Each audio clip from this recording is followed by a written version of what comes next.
"Mr. Trana, please stand and place your hands behind your back," Martinez said, her voice steady but commanding.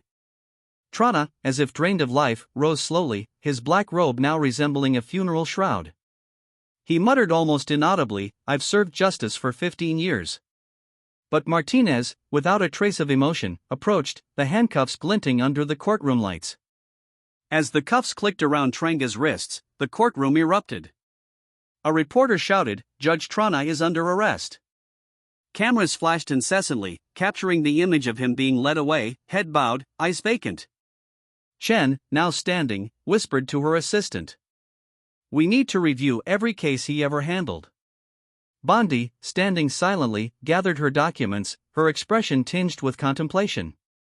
She thought of Trump, of his words in a private meeting, "Pam, you're the only one who can shake this system." But she also thought of the defendant, a father waiting to reunite with his family, and of her oath to justice. In that moment, a memory flashed through Trenga's mind. He recalled his first day on the bench when he proudly swore to uphold justice. Now, amid stunned stares and camera clicks, he felt the cost of his corruption. "Please don't let my family see this," he whispered to Martinez, his voice nearly breaking. But Martinez, with uncompromising professionalism, replied, "Sir, you chose this path. Now it's time to face the consequences." The agents led Trana down the aisle of the courtroom, each of his steps dragging the weight of a shattered career. Reporters rushed out, frantically sending news to their outlets. One shouted, "Judge Trana, handcuffed by the FBI in court." Bondi, standing back, watched Trenga's figure disappear. A mix of triumph and heaviness in her chest. She knew what had just happened was not only the fall of one man but a warning to the entire system. Ken, now facing her own crisis, turned to Bondi, her eyes complex.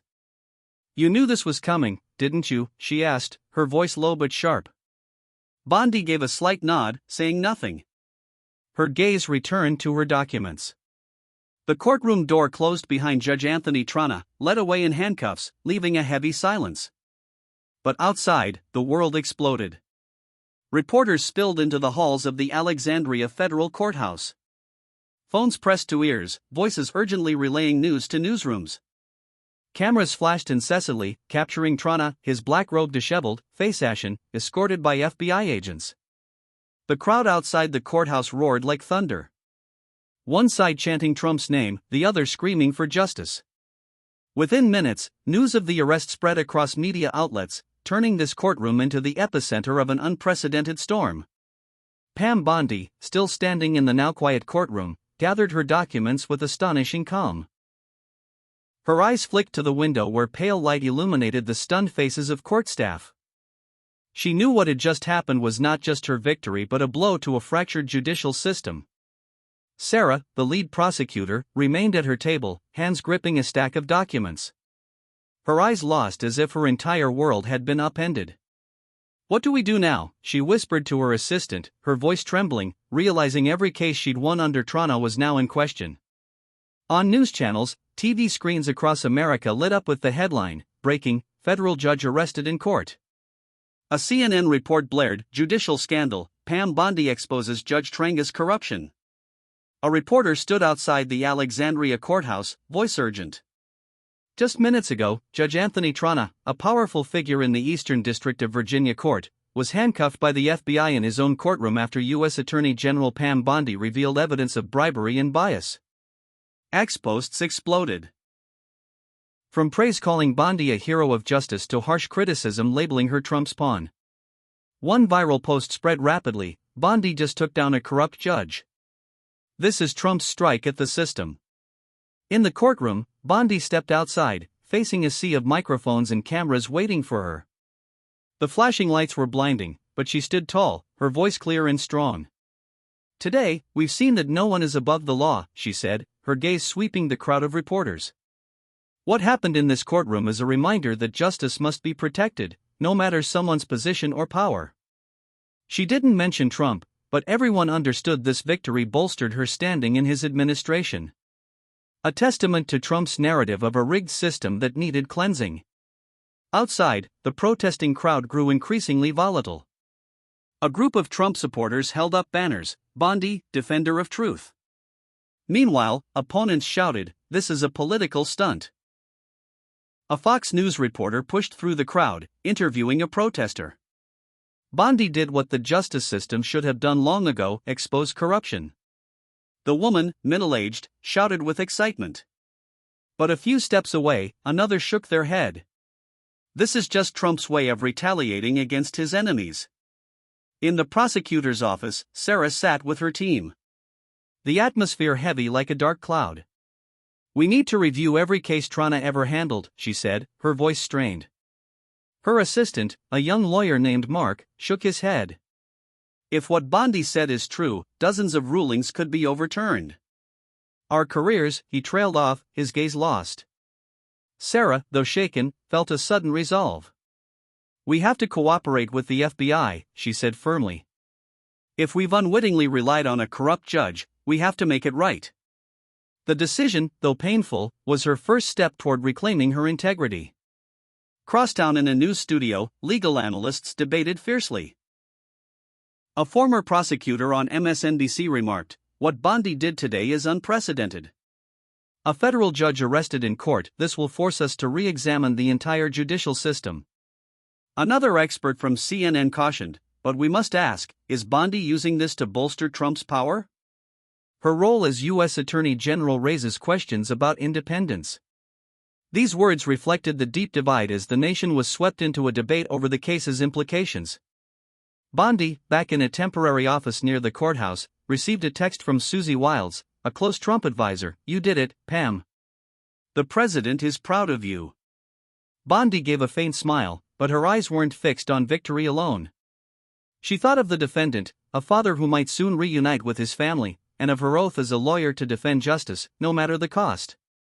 She knew this case wasn't just a personal triumph but a turning point for the justice system, forcing everyone to confront its deep flaws. Meanwhile, congressional leaders sprang into action. A Democratic senator declared, "We will convene emergency hearings to investigate judicial corruption." The Trenga case is just the tip of the iceberg. A Republican congressman countered, "Pam Bondi exposed the truth Democrats wanted to hide." This is a victory for justice. These opposing statements signaled that the case would reverberate for months to come.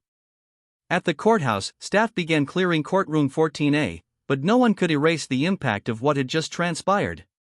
A young reporter standing in the hallway sent their first draft. Today, Pam Bondi didn't just defeat a judge. She shook the entire American judicial system. Bondi, leaving the courthouse, walked through the crowd, her gaze fixed forward. The dim glow of fluorescent lights in the holding cell illuminated Anthony Trenga's haggard face. The former federal judge, once a symbol of authority in courtroom 14A, now sat hunched on a cold metal bench, his wrinkled dress shirt replacing the powerful black robe. His hands, still marked red from the handcuffs, clutched a small piece of paper, a half-finished letter to his daughter, Emily. "I'm sorry," he wrote, his handwriting trembling, but he couldn't find the words to explain his downfall. In the darkness, Trenga faced the ruins of his career. 15 years on the bench, rulings once praised, now mere fragments of a tainted legacy. He recalled his first moment on the bench, the proud gazes of his wife and daughter from the audience. Back then, he believed he'd be a guardian of justice, never swayed by personal gain. But somewhere along the way, offers from powerful companies and silent deposits into his accounts led him astray. Just once, he told himself when accepting the first payment, thinking it harmless. Now in the cold cell, he realized the true cost. Not just his career, but his family's trust. He stopped writing, his eyes blurring, the image of Emily at her college graduation tightening his chest. A few blocks away in a temporary office near the Alexandria courthouse, Pam Bondi sat alone, the light from a desk lamp casting shadows on her face. Before her was a cold cup of coffee and a phone screen lit with a message from Susie Wiles, "The president wants to meet you." He calls this a historic victory. Bondi gave a faint smile, but her eyes were pensive. She didn't rush to reply. Instead, she looked out the window where the city's lights flickered as if recounting the day's chaos. The victory over Trenga was a turning point. But Bondi knew it came with the cost of skeptical stares, those who called her Trump's pawn. She thought of her journey, from her days as a prosecutor in Florida facing harsh criticism to her role as U.S. Attorney General, where every decision was scrutinized through a political lens. Trump had trusted her, tasking her with cleaning a system he called rotten. But for Bondi, the Trenga case wasn't just a political win. It was proof of the oath she took upon earning her law degree to defend justice even against powerful forces. She recalled the defendant in today's case, a father with hopeful eyes upon learning his case might be retried. That image, more than any praise from Trump, was why she fought. Meanwhile, at the prosecutor's office, Sarah still hadn't left her desk, though the clock had ticked past midnight. Before her was a list of cases Trenga had presided over, dozens of rulings now tainted by Bondi's revelations. She gripped a pen, her mind in turmoil. Sarah had once been proud of her courtroom victories, but now she wondered how many were the result of bias. "We trusted him," she muttered, her voice bitter. An assistant, still in the office, nodded. "But now we have to do what's right. Cooperate with the FBI, review everything." Sarah nodded, resolved to restore her honor, though she knew the road ahead would be fraught with challenges. Bondi, snapping back to reality, picked up her phone and typed a brief message to Wiles, "Thank you, but this is just the first step." She set the phone down, her gaze hardening. The Trenga case was a victory, but it also opened a larger battle, not just against corrupt judges, but against a politicized judicial system. As U.S. Attorney General, she knew she'd face criticism from those who claimed she was serving Trump to those who questioned her motives. But Bondi didn't care. She had chosen this path long ago, and today she proved that justice could prevail, though the cost was steep. In his cell, Trenga stared at the scrap of paper before him. The words, "I'm sorry," blurred under the dim light. He thought of the times he ignored his conscience, convincing himself he was still in control. Now he was just a name in news reports, a cautionary tale of corruption. He folded the letter, knowing it might never reach Emily, but it was the only way he could face himself. Bondi, rising from her desk, looked out at the sleeping city of Alexandria. She thought of Trump, of his promise in a private meeting, "Pam, you'll make history." But she also thought of the defendant, of the family awaiting him, and of her duty to the country. The Trenga case wasn't just a personal victory. It was a reminder that justice, though difficult, was worth fighting for. With a deep breath, Bondi turned off the lamp and stepped out of the office, ready for the challenges ahead in a turbulent America. The Alexandria sky was draped in gray clouds as Pam Bondi emerged from the courthouse, her gaze resolute. The arrest of Judge Anthony Trenga was not just a legal triumph but a spark igniting debates across America. News outlets relentlessly covered him, a once powerful judge, now a symbol of corruption. In his cell, Trenga likely clung to regret, but his story had become a warning: no one is above the law. The fallout spread like a tsunami. Congress, in a rare move, agreed to hold hearings to review the judicial system. A senator posted, "The Trenga case forces us to ask how many other judges are abusing their power." States began re-examining dozens of Trenga's cases, freeing those wrongfully convicted. Sarah, now leading a team of prosecutors working with the FBI, vowed to uncover every hidden truth despite the thorny path ahead. Bondi, as U.S. Attorney General, used the case as leverage for reform. She proposed new regulations, stricter financial oversight of judges, and transparent ruling mechanisms. Though tied to the Trump administration, she stressed that justice belonged to no party. In a speech, she said, "The judicial system must be a beacon, not a battlefield." Her words, though controversial, solidified her image as a fighter for principle, not just a Trump ally. The defendant in the case, now granted a retrial, returned to his family, his eyes brimming with gratitude. That image etched itself into Bondi's mind, reminding her why she entered this battle. Trump, in a phone call, praised her. "Pam, you did what no one else dared." But Bondi knew this victory was only the beginning. America remained divided, and her role would continue to be tested. The Trenga case left a complex legacy, a warning about corruption, but also a call to rebuild trust and justice. Bondi, standing outside her office, took a deep breath of the cool air, her gaze fixed on the horizon.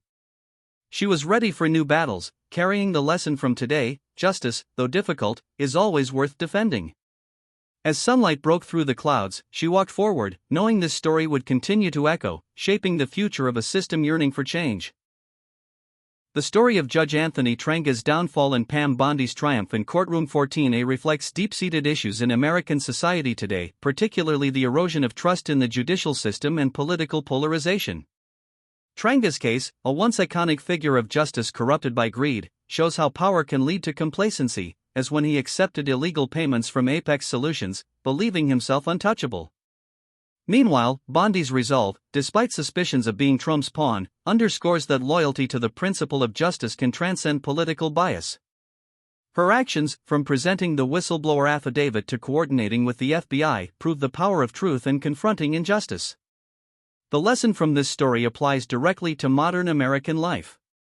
Every individual, regardless of position, must be accountable for their actions and dare to speak out against wrongdoing. In a context where trust in institutions is waning, as seen in debates over judicial transparency or the politicization of justice, we learn that integrity, like Chen's decision to work with the FBI to right wrongs, is the only way to rebuild confidence. Act like Bondi, fearless in facing power, but always grounded in truth and principle. In everyday life, this could be as simple as reporting misconduct at work or engaging in community discussions to demand transparency. The story reminds us that justice doesn't come on its own. It requires courage and responsibility from each of us. Let me know if you'd like me to continue with any remaining sections. This response is AI generated, for reference only.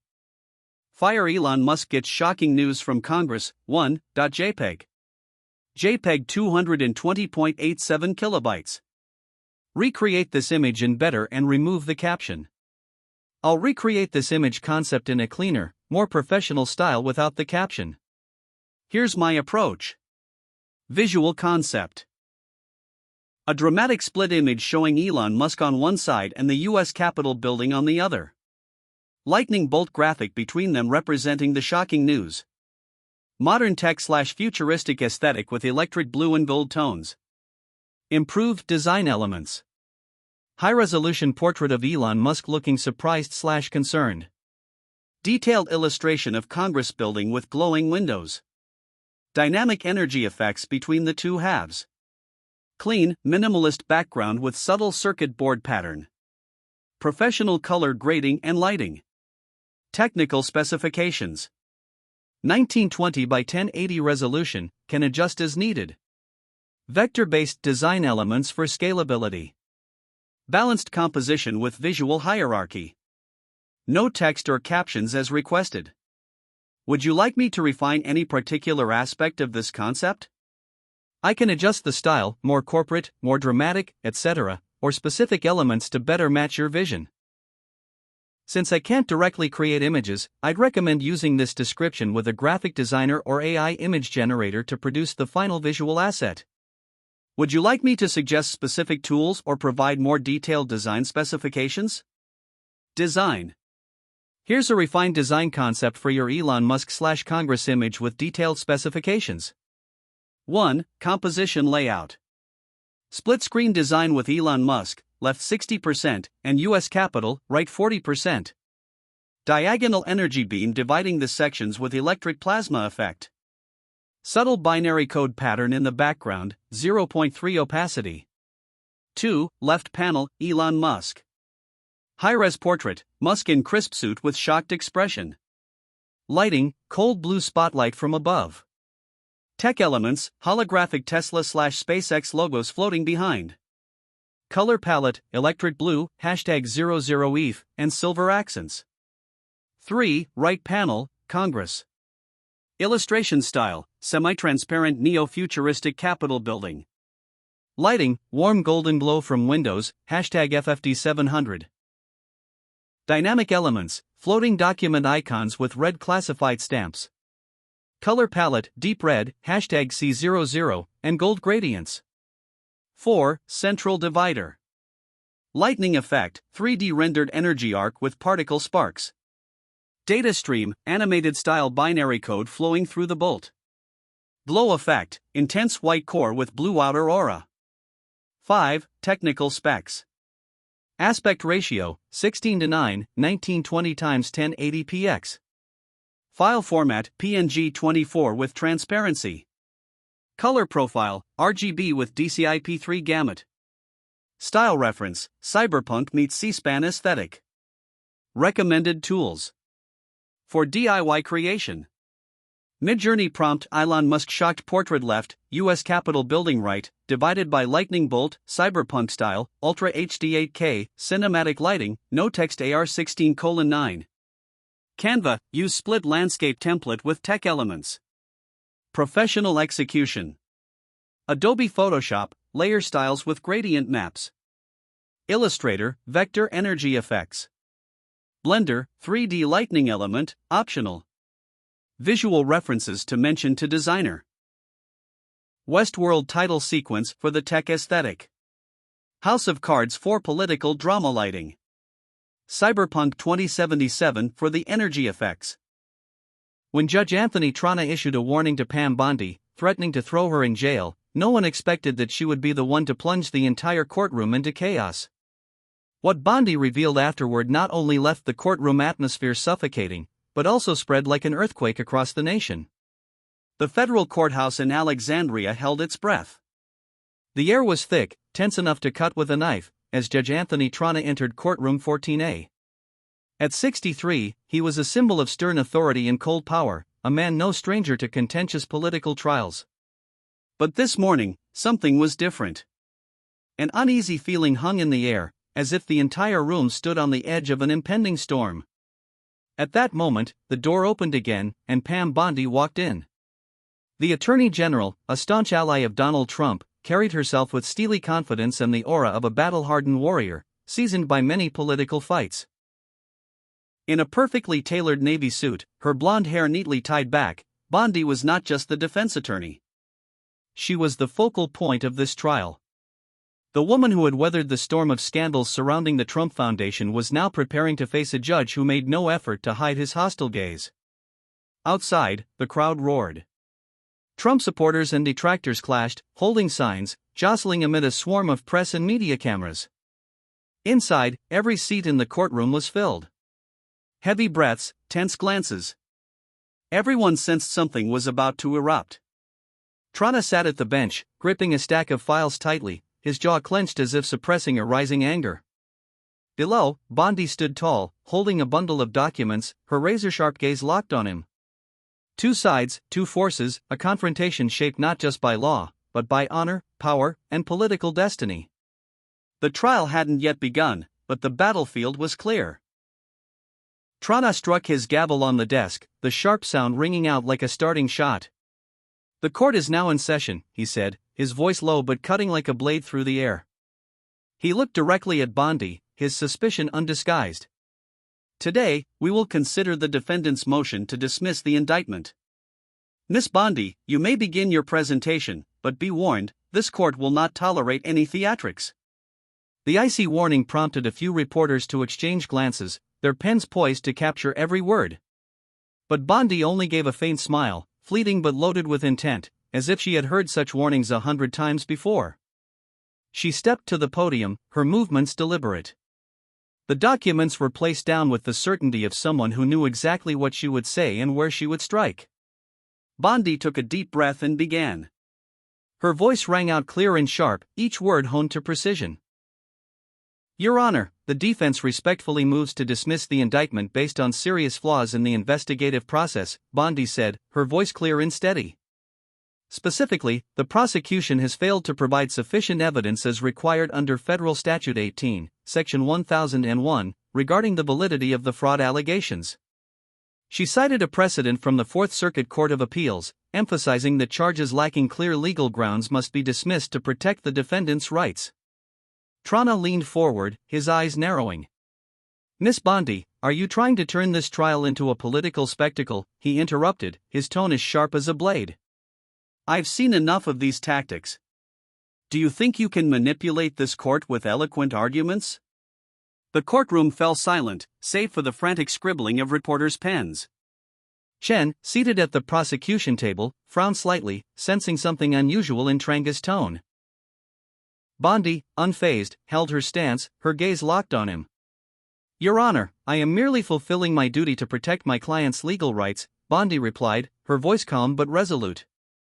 "My arguments are based on law and precedent, not emotion or politics." If the court permits, I am prepared to detail the flaws in the indictment. Her words carried a subtle challenge, causing Trana to tighten his grip, his fingers paling around his pen. Trana cleared his throat, trying to reclaim his authority. Miss Bondi, I've reviewed the file. What you call flaws are mere trivial details, insufficient to overturn the case. This court has no time for such maneuvers. He paused, his gaze sweeping the courtroom as if to assert his dominance. But Bondi didn't back down. She turned a page in her documents, her voice steady. Your Honor, if the court deems these flaws insignificant, I request a closed hearing to present more specific evidence regarding the integrity of the judicial process. Bondi's proposal sent a murmur through the courtroom. One reporter whispered to a colleague, "She's playing big." Chen, now visibly uneasy, glanced at his prosecution team colleagues. Trana, his face reddening, slammed his hand on the desk, causing a glass of water to tremble. Are you challenging my authority in my own courtroom, Miss Bondi? He roared, his voice quaking with anger. I will not allow you to turn this court into a political stage. Bondi stood firm, her gaze unwavering on Trana. Your Honor, I am only requesting an opportunity to defend my client in accordance with the law. If the court denies this, I believe oversight agencies will take interest in how this trial is conducted. Her words, precise and sharp as an arrow, left Trana rigid. The courtroom held its breath, awaiting his response. Trana, his voice low, leaned forward, his hands gripping the edge of the bench. Miss Bondi, he said, each word like a shot, I have warned you about turning this courtroom into a political drama. Your request for a closed hearing is a clear attempt to delay and disrupt the proceedings. Should I consider this contempt of court? His threat sent a chill through the room. A reporter scribbled frantically, pen racing across paper, while Sarah, the lead prosecutor, frowned slightly, sensing something off in Trenga's demeanor. Bondi, tempered by years of political storms, responded with a soft but steadfast voice. Your Honor, I have no intention of delaying. My request is grounded in the defendant's right to a fair trial, guaranteed by the Sixth Amendment. If the court dismisses this without reviewing the evidence, it risks violating fundamental legal principles. She paused, her gaze sweeping the courtroom as if inviting everyone to witness her argument. Trana slammed his hand on the desk, the sound reverberating and startling a few spectators. Enough! He shouted, his face flushed. Do you think you can stand here and lecture me on the law? I've been on this bench since you were busy with political campaigns in Florida. The personal attack made Sarah at the prosecution table tilt her head, her eyes betraying unease. Her colleagues exchanged anxious glances, realizing Trana was crossing the line of judicial impartiality. Bondi, unshaken, turned a page in the documents before her. Your Honor, I only ask that the court consider evidence regarding the legality of the indictment.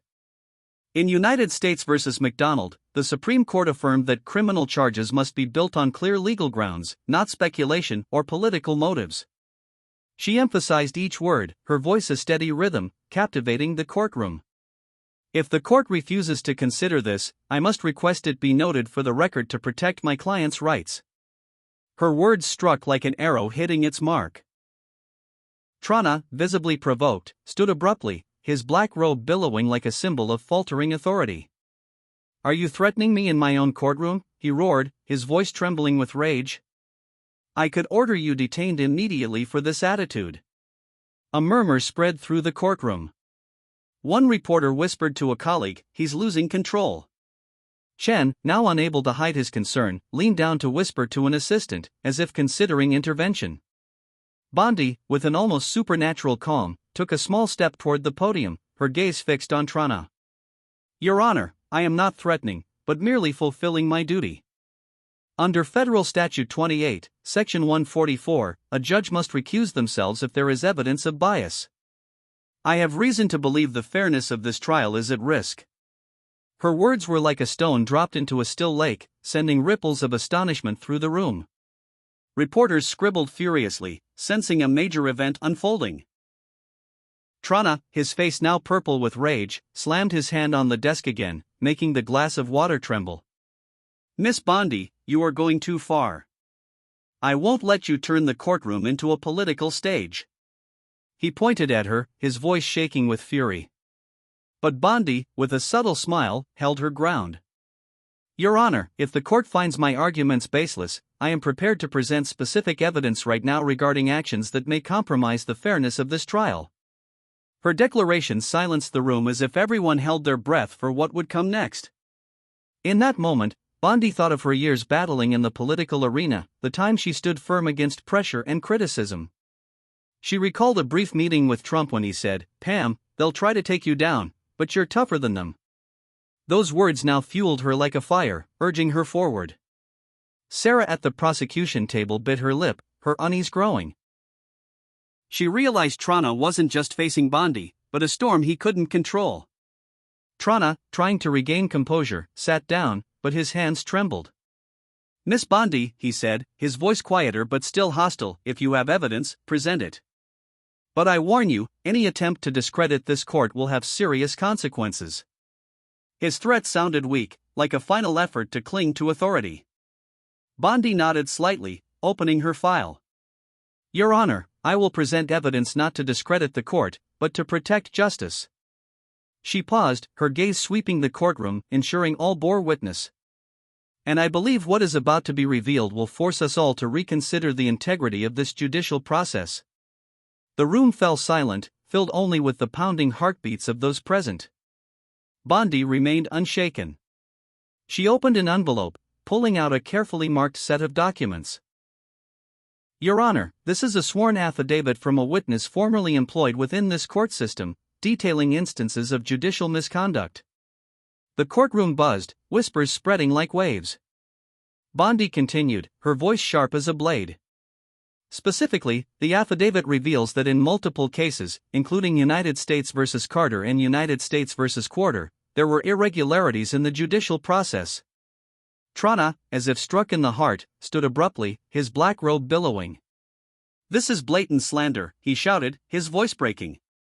"You have no right to make such accusations in my courtroom." But Bondi, with a chilling calm, raised her hand to signal restraint. "Your Honor, I'm not finished. In addition to the affidavit, we have financial records showing irregular payments from companies with interests tied to cases you presided over." The courtroom erupted in silent shock. Reporters scribbled frantically, some whispering to colleagues. Chen, now pale, bent over his documents as if searching for an escape from the unfolding nightmare. Bondi, unrelenting, pulled out another set of papers, her voice resonating like a powerful melody. Specifically, Apex Solutions, a party in United States v. Carter, transferred $200,000 to an account linked to you within 48 hours of your ruling in their favor. This is not a mere coincidence. Trana, now in action, gripped the edge of the bench for balance. "You're fabricating this," he whispered, his voice weak and unconvincing. Bondi, like a gladiator in the arena, pressed her attack. "We also have a legally obtained recording of a conversation in which you discuss with a third party ensuring outcomes in a politically sensitive case." She pressed a button on a small device, and a recording played. Trenga's voice, unmistakable, "We need to ensure this person doesn't get off. Too much is at stake." The courtroom froze. The speaker's echo of Trenga's words was the only sound. Chen, unable to hide his horror, stood, his voice trembling. "Your Honor, I request a recess to review this evidence." But Bondi, her gaze sharp as a knife, raised a hand to stop him. "Miss Chen, I'm afraid a recess won't suffice. This evidence has been simultaneously sent to the Department of Justice, the FBI, and the Fourth Circuit Court of Appeals. The integrity of this court is in question, and we cannot proceed as if nothing has happened." Trana, like a wounded animal, slumped into his chair, hands covering his face. "This cannot be happening," he muttered, his voice barely audible. But Bondi didn't stop. She pulled out another document, her voice now carrying the weight of someone holding the truth. "In United States v. Newman, you denied a routine motion to delay the trial, resulting in the defendant having insufficient time to prepare. The Court of Appeals overturned this ruling, calling it a gross abuse of power. This pattern is not coincidental, Your Honor." The courtroom audience, from reporters to court staff, sat frozen, captivated by Bondi's every word. One reporter whispered to a colleague, "She's destroying him." Chen, now visibly rattled, whispered to an assistant, trying to navigate the unprecedented situation. Bondi, with a subtle smile, continued, "These actions not only violate judicial ethics, but also bear signs of criminal conduct. We have reason to believe you coordinated with third parties to predetermine case outcomes, violating the defendant's right to a fair trial." Trana, now a shadow of himself, tried to find his voice. "You have no right." "You can't," he stammered, but no one paid attention. All eyes were on Bondi, standing like an unyielding mountain. She set the documents down, looking directly at Trana. "Your Honor, I'm not here to accuse you personally. I'm here to defend justice, which this court is supposed to represent. But if this court no longer stands for justice, then people like me must act." In that moment, Bondi thought of her years of battle, from her days as a prosecutor in Florida to her current role under Trump. She recalled his words from a private meeting, "Pam, you're the only one I trust to uncover the truth." Those words now burned like a fire, pushing her forward. Chen, at the prosecution table, bowed her head, realizing that her every victory against Trana was now under scrutiny. The courtroom, as if hypnotized, awaited the next moment. Bondi, her gaze fixed on Trana, delivered her final words. "Your Honor, I move that you recuse yourself from this case, and I believe investigative agencies will soon clarify everything." Her words, like a sword, cut through the silence. Judge Anthony Trana, once a symbol of authority, now sat hunched at the bench, his face ashen, trembling hands clutching the edge as if clinging to his last shred of power. Bondi's evidence, the affidavit, financial records, and recording, still echoed in everyone's minds like hammer blows shattering his reputation. Reporters, with pens and cameras ready, sensed an unprecedented